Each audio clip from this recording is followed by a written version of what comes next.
Magandang araw ho mga kanayon. Dahil ho sa sobrang damo ng tubuhan, edi pinalinisan ho muna at sobrang sukal na ho.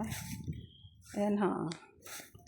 Ito pa. Ito ho ang masyado hong masukal. Itong kabilang ito. Napakadamo. Edi pinalinisan ho muna namin.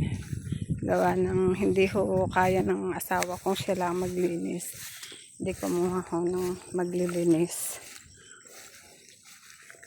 Ayan ho. Yan kahit pa paano nawala na ng damo. Lalagyan na ho lang ng abono ito pagka natapos. Ayan ho. Ayan, nagmerienda sila. Nagkalat ang baso. Nagkape. Ayan ho.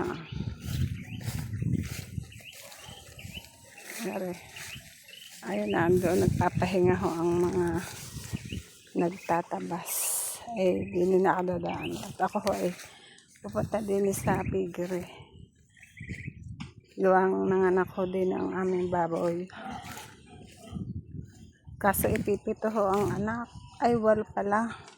Yung isa mahina. Dumalagi ho yun unang panganganak. Kaya siguro kakunti ang anak. Tapos ariho ang aming kalabaw.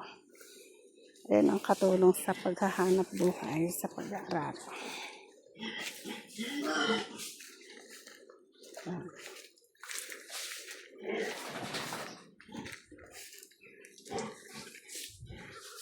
Ariho ang nanganak na baboy. Ayan. 2, 4, 6, 7. Okay. Ito na lang namatay na ho yung isa at gawang mahina ho. Unang panganganak ko lang nito. Tapos ito ho, aanakin ito sa 15 nitong July. Yan. Tapos arin naman ho ito. Yan. Iwawalay na ho ito. I-condition na ho. Pambenta rin ho are. Gawa ng wala akong pag-lalagyan ng patiner. Kaya ibebenta ho. Pero ho, itong bagong anak na ito, aalagaan namin. Kaka ito, magiging anak ho nito, aalagaan din namin. Ayan. Daming bunga ng papaya. Ayan.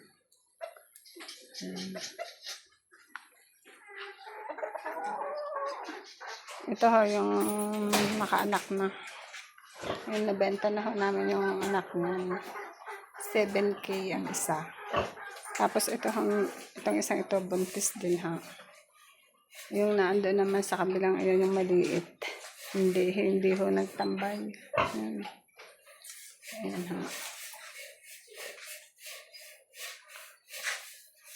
Ayan. Dini ho ang aming puntahan pagka naglilinis ang mga tubuhan. Hindi na natambay.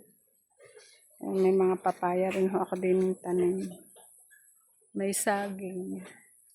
Saging na saba. Yan.